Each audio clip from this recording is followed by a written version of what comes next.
En este tutorial el que farem és una cosa diferent de les que hem vist anteriorment i en compte d'incorporar un canal de RSS d'actualitzacions, el que intentarem és incorporar una pàgina web minimitzada dins del nostre entorn del NetVibes.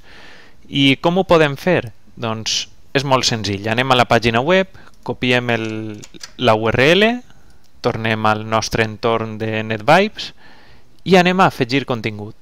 Dins d'això seleccionem ginys essencials i n'hi ha un que és Web Page. Quan fem clic en Web Page se'ns obri este menú. Fem clic en Edita, donem un títol, el títol de la pàgina, és la pàgina del TermCat, una base de dades terminològica, URL, la peguem i així li diem quina quantitat de píxels pot tindre des de la part més alta fins a la part inferior.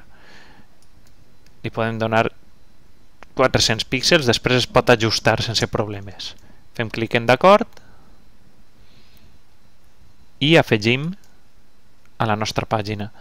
Si veieu, així tenim la pàgina web reproduïda en miniatura, diríem, i podem fer les cerques directament.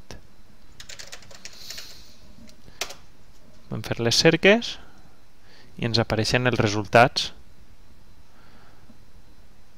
així mateix dins del NetVibes, sense necessitat d'anar a una altra pàgina externa.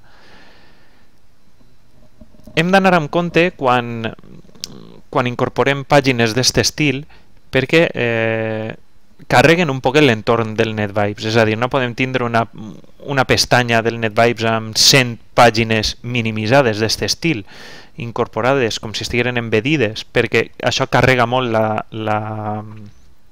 l'actualització del NetVibes. Quan entres, comença a carregar, tarda i no és molt econòmic, i ja compte fer això perquè perdem més temps així que anant a consultar la pàgina. Es tracta d'arribar a un equilibri entre la quantitat de pàgines amb aquest format que podem incorporar, ho faríem només per a les que ens permeten consultar directament diccionaris, terminologia, etc. I després la resta es poden fer amb una altra utilitat que hi ha, que és Link Module.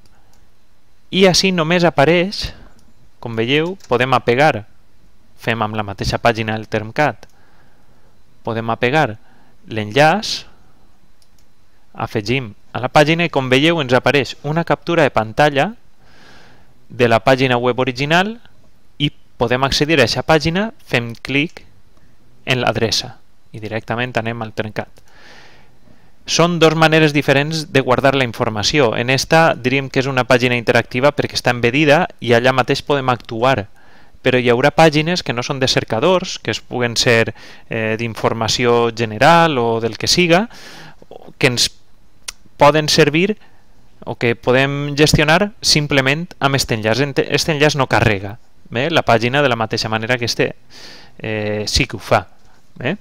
Per tant, són dues maneres de gestionar pàgines web dins de la utilitat i amb això i el que hem vist dels RSS més o menys hem vist les dues funcions bàsiques per a crear un entorn personal d'aprenentatge per a l'alumnat o per al professor mateix. Ara podeu provar, si voleu, i intentar incorporar dues pàgines, incloure-les, una amb el format embedit, és a dir, que siga interactiva dins de la caixeta esta de text que ix, i una altra simplement que aparega l'enllaç i que pugueu visitar-la si feu clic sobre l'enllaç.